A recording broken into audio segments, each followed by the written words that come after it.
estudante! Eu sou a Cibele. Essa é a nossa última aula de ciências desse semestre no programa Escola em Casa. Estamos juntos novamente para a reta final desse semestre letivo. Vencemos muitas batalhas ao longo desse período difícil e desafiador. Nossa meta esse mês é rever os conteúdos que foram apresentados a vocês em nossas videoaulas e assim termos a oportunidade de reforçar tanto o conhecimento como também as reflexões que foram propostas. Ao construirmos uma linha do tempo com os temas centrais da EJA, passamos por uma diversidade de abordagens que foram muito ricas, permitindo que fizéssemos uma construção de conceitos significativos para o nosso cotidiano. Começamos em junho com a professora Daniela Beraldo, abordando qualidade de vida, consumo e trabalho. Foram discutidos os hábitos alimentares e hábitos de consumo, partindo de conceitos científicos sobre alimentação e ainda diferenciando alimentos industrializados e dos alimentos naturais. Assim, você pôde reconhecer a importância de uma alimentação balanceada para a manutenção da sua saúde. Em julho, ainda com a professora Daniela, o tema central foi meio ambiente e trabalho. Nesse encontro, destacaram-se características dos ambientes, tratando sobre relações entre os seres vivos e sobre alguns processos importantes que acontecem neles. Foram discutidas também as ações humanas sobre esses ambientes e os impactos dessas ações, assim como as soluções para esses impactos. No mês de agosto, tratamos sobre tecnologia e trabalho.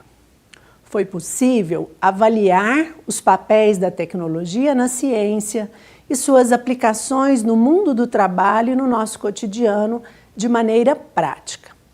Identificamos a importância da tecnologia nas técnicas de conservação dos alimentos. A tecnologia pode ser instrumento para aumentar a inclusão social e melhorar a qualidade de vida da população. Setembro foi a vez de aprofundar sobre diversidades e trabalho. As diversidades são muitas e a abordagem desta aula destacou a questão do tabagismo, as suas consequências, a saúde do sistema respiratório também nos mais diversos ambientes, inclusive no ambiente do trabalho. Temos a responsabilidade de cuidar da nossa saúde e ainda conscientizar as pessoas que nos rodeiam. Em outubro, o tema é saúde e trabalho. E esse tema nos permitiu refletir sobre a relação entre condições de vida e trabalho e a sua própria saúde. Foi possível perceber que ser saudável é também ter a possibilidade de atuar, de produzir a sua própria saúde. Por fim, em novembro, foi um desafio tratar sobre economia solidária no mundo do trabalho, atuando no contexto de ciências. Foi discutido que a valorização do meio ambiente por meio da economia solidária seja vista como uma relação de equilíbrio entre indivíduos e natureza. Mas por que o tema trabalho? Esse tema esteve sempre presente nos assuntos trabalhados entre vocês da EJA. O trabalho faz parte do cotidiano dos estudantes da educação de jovens e adultos, seja porque estão trabalhando, seja porque estão buscando trabalho. Também, por meio do trabalho, o ser humano se relaciona com a natureza, produzindo os meios necessários para a sua existência. Ao relembrarmos a linha do tempo dos assuntos trabalhados, percebemos que os nossos assuntos em ciências se dividiram em dois eixos principais: saúde e sustentabilidade. Vamos começar a nossa revisão abordando os principais aspectos ligados à saúde. Sabemos que a nossa saúde começa com aquilo que comemos. Você se lembra o que é uma alimentação balanceada? Os princípios de uma alimentação saudável, balanceada são, em primeiro lugar, a variedade. É importante comer tipos diferentes de alimentos pertencentes aos diversos grupos. Também a qualidade dos alimentos tem que ser observada. Outro aspecto que devemos observar é a moderação. Não se deve comer nem mais nem menos do que o organismo necessita. É importante estar atento à quantidade certa de alimentos. O equilíbrio representa quantidade e qualidade. O ideal é consumir alimentos variados, respeitando as quantidades de porções recomendadas para cada grupo de alimentos. Ou seja, comer um pouco de tudo. Quais proporções adequadas de cada grupo de nutrientes? Lembre-se da água. A quantidade de água é livre, mas devemos estar atentos sempre para consumir entre 2 a 3 litros por dia. Alimentos do grupo das leguminosas, como por exemplo feijão, ervilha, lentilhas, devemos consumir entre 1 e 2 porções. Alimentos do grupo dos cereais, arroz, milho, aveia, as raízes e os tubérculos como a mandioca, batata e inhame, de 4 a 11 porções. Alimentos do grupo das verduras e legumes, 3 a 5 porções. Alimentos do grupo das frutas, também devemos consumir de 3 a 5 porções. No grupo das sementes oleaginosas, como é o grupo das castanhas, do amendoim, também estão presentes os óleos e gorduras, o consumo adequado é de 1 a 3 porções. No grupo do leite e derivados, em média de 2 a 3 porções, e os alimentos do grupo das carnes e dos ovos, escolher de preferência as carnes mais magras, devemos alterar entre 1,5 a 4,5 porções.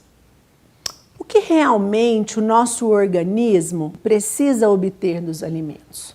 Chamamos de nutrientes as substâncias presentes nos alimentos e o que nosso organismo vai utilizar para realizar as suas funções vitais e ainda se manter em bom funcionamento.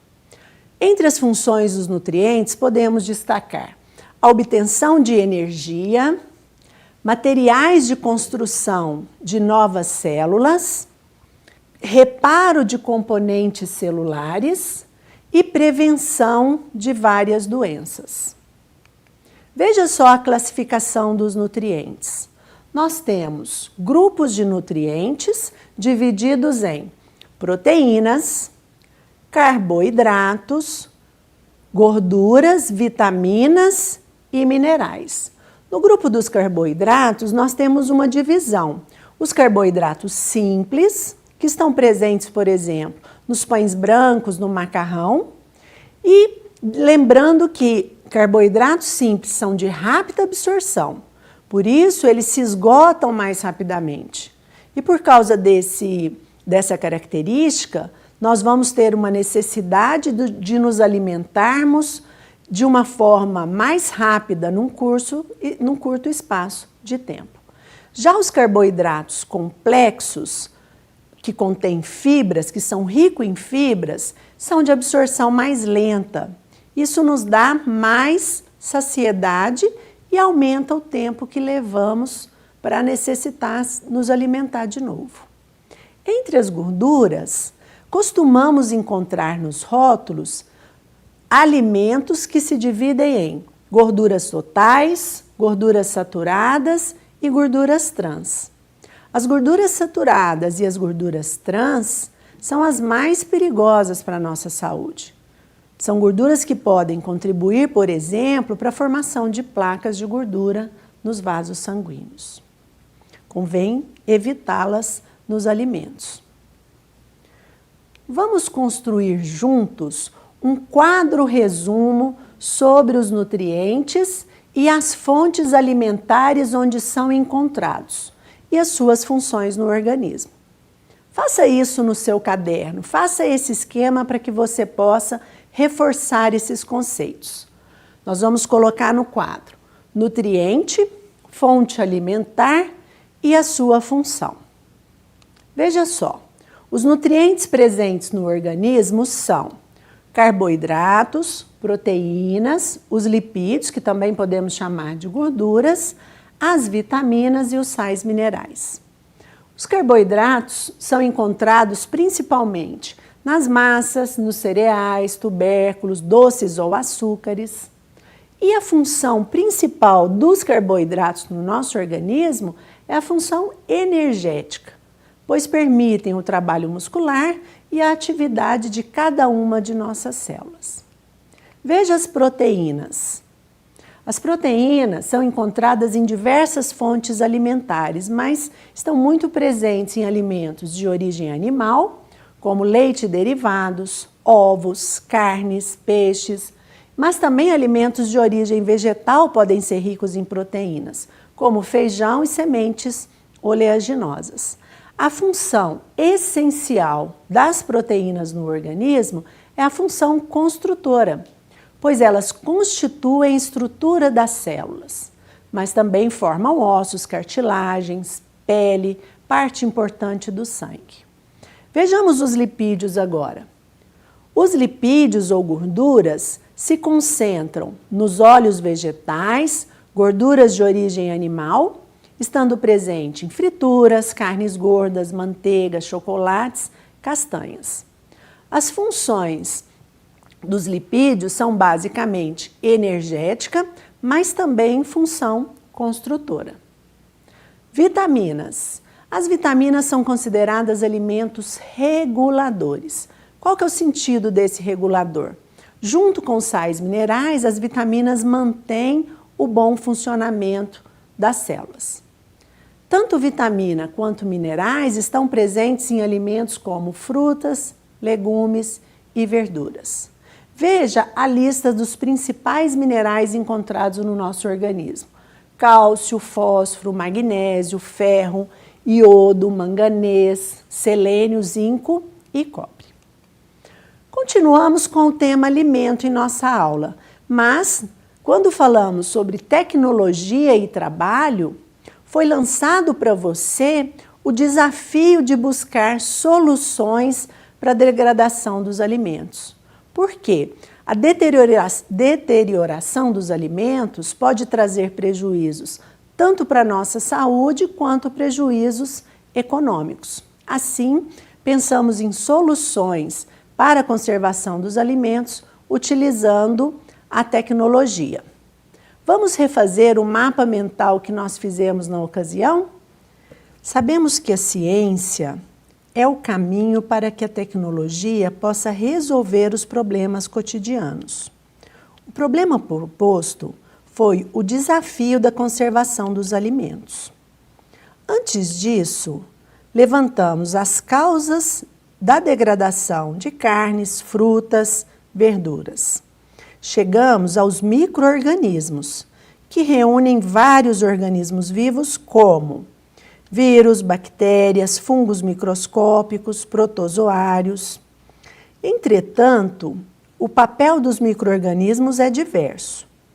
Entre os prejuízos, existem as doenças causadas pelos micro-organismos patógenos e os prejuízos causados pela decomposição da matéria orgânica pelos micro-organismos saprófitas.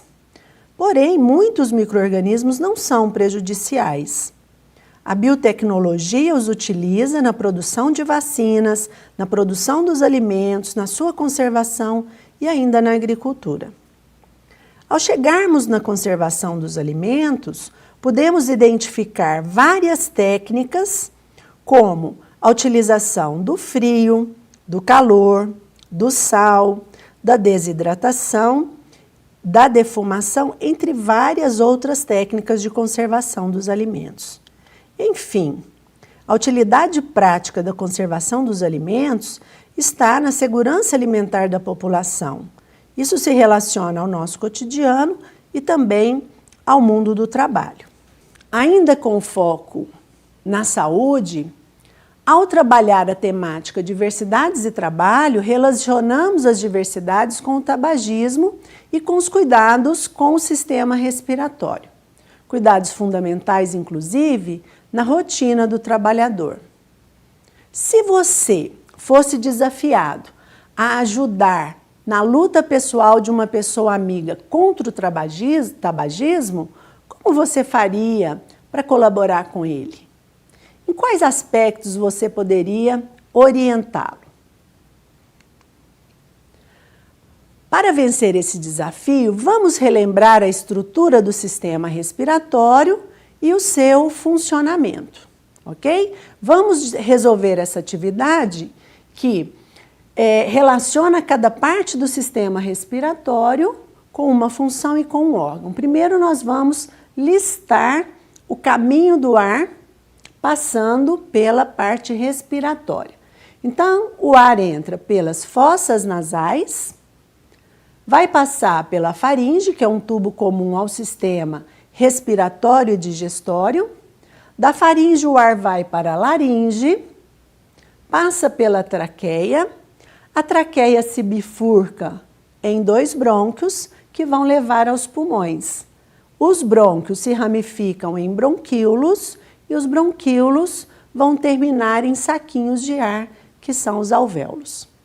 A outra atividade, ainda na estrutura, nós temos o músculo que vai auxiliar tanto na inspiração quanto a expiração, representado pelo número 8, que é o músculo diafragma. A próxima atividade vai relacionar as funções às suas estruturas respiratórias. Então, letra A. Qual é o órgão que faz a hematose, que são as trocas gasosas entre os pulmões e o sangue? São os alvéolos que estão dentro dos pulmões. Letra B. Quem filtra, umedece e aquece o ar? Essa função é realizada logo que o ar entra no sistema respiratório. Então, vai acontecer nas fossas nasais. Letra C. Transporta o ar e o alimento, porém em momentos diferentes. Essa é a função da faringe, que é um tubo comum ao sistema respiratório e ao sistema digestório. Local onde ficam as pregas vocais que produzem o som ao vibrarem com a passagem do ar. Esse é onde se localiza a laringe, letra D. Letra E, tubo que contém cílios que empurram o muco para cima, retirando impurezas do tubo respiratório. A traqueia tem essa função de empurrar o muco junto com as impurezas do sistema respiratório. Voltando ao seu amigo ou amiga, como apoiá-lo? É possível parar de fumar? Sim. Porém, requer uma decisão individual e todo incentivo ajuda. O tabagista é um dependente químico. Ele pode necessitar de ajuda profissional. Por isso, o SUS oferece tratamento gratuito para as pessoas que quiserem deixar de fumar. Esse tratamento pode incluir tanto um apoio comportamental quanto um apoio medicamentoso. Para finalizar nossa discussão sobre saúde, relembramos que atualmente a ideia mais completa desse conceito traz a discussão dos determinantes da saúde. Esses determinantes partem dos aspectos individuais que consideram a saúde influenciada por fatores como a idade, o sexo e a hereditariedade. Mas considera que a saúde também é influenciada por condições socioeconômicas, culturais e ambientais. Podemos citar as condições de vida e trabalho, como o emprego e a renda, e ainda o ambiente de trabalho. Também as condições ambientais influenciam na saúde, entre elas a moradia, água, esgoto, a mobilidade urbana e a produção de alimentos. Os serviços sociais e de saúde e a própria educação também vão interferir nos processos de saúde. Vamos a outro tema abordado em nossos encontros. Falar sobre sustentabilidade, que foi incluído na segunda aula, que tratou sobre meio ambiente e trabalho. Estudar o meio ambiente é importante para que você tenha subsídios e informações para avaliar qual o seu papel individual nesse contexto. E quem sabe tomar decisões mais conscientes no seu dia a dia.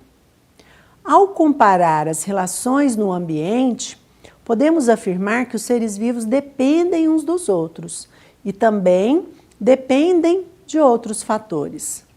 Como um dos componentes dessa engrenagem está o homem, que interfere nessa máquina muitas vezes de forma negativa, causando impactos para o equilíbrio desse mecanismo. De que forma e por que o homem modifica a natureza? Quais são as consequências das ações para o planeta? Para manter a sociedade com nossas demandas de água, energia, alimentos, moradia e transporte, existe a necessidade de usar os recursos naturais. A partir da utilização desses recursos, vamos relembrar as principais fontes de energia que utilizamos no mundo industrializado e tecnológico em que vivemos. A energia é obtida de várias formas na natureza. Existem fontes renováveis, isto é, fontes de energia que não geram grandes impactos ambientais e negativos e contam com recursos que se regeneram ou que se mantêm ativos permanentemente. Por exemplo, energia hidrelétrica, energia solar ou eólica. E existem ainda as formas de energia não renováveis, que são finitas e se formam ao longo de milhares de anos na natureza. São, por exemplo, o carvão natural, o gás natural e o petróleo. Na última aula, descrevemos as fontes de energia não renováveis. Veja agora como são geradas formas de energia limpa, capazes de se regenerar ou se manter ativas. A biomassa é uma importante reserva de energia. Ela corresponde à massa total de organismos vivos numa área e é formada essencialmente por carboidratos. O aproveitamento pode ser feito diretamente por meio da combustão em fornos e caldeiras, por exemplo. No Brasil, a imensidão das regiões tropicais e chuvosas oferece excelentes condições para a produção e o uso energético da biomassa em larga escala. Aqui utiliza-se o bagaço e a palha da cana-de-açúcar, por exemplo, que tem grande potencial no setor de geração de energia elétrica. Energia eólica é a energia cinética contida nas massas de ar em movimento, que são os ventos. E o seu aproveitamento é capaz de gerar eletricidade e ainda pode ser utilizado para trabalhos mecânicos, como o bombeamento d'água.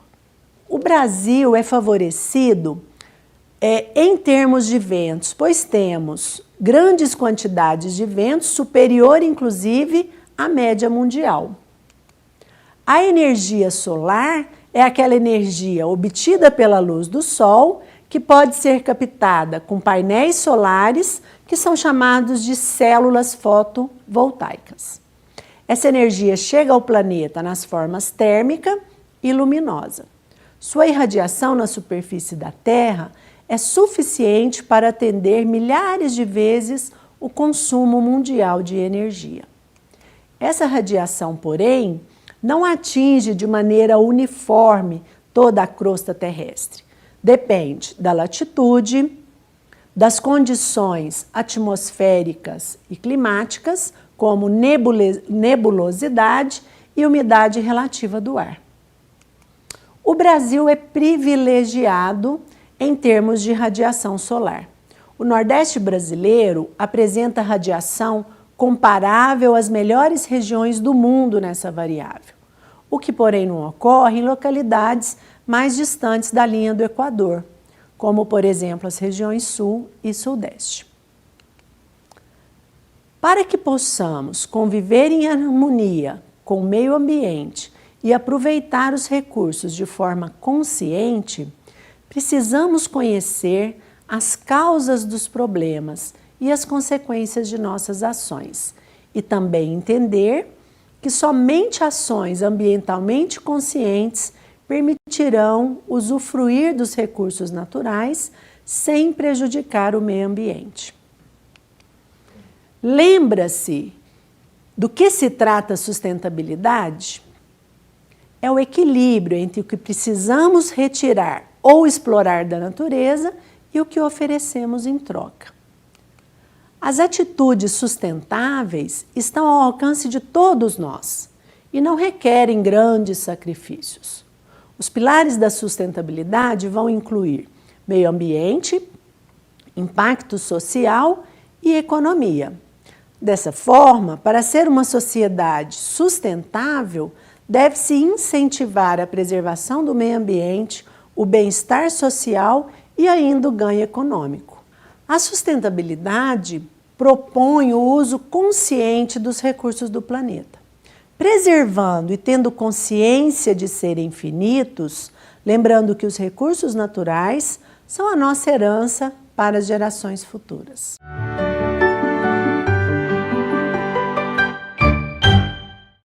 Para finalizar nosso encontro, eu gostaria de deixar uma mensagem direta para você, aluno da educação de jovens e adultos. Seja persistente, esteja motivado a continuar seus estudos. O espaço da escola não é somente aquele que pode disponibilizar a você novos conhecimentos, mas é muito mais. É um espaço onde podemos compartilhar e crescer em diversos aspectos, principalmente o cultural e o social. É onde somos livres para questionar, contribuir e nos sentirmos parte de um grupo. Estamos ansiosos para receber você no próximo semestre. Um abraço.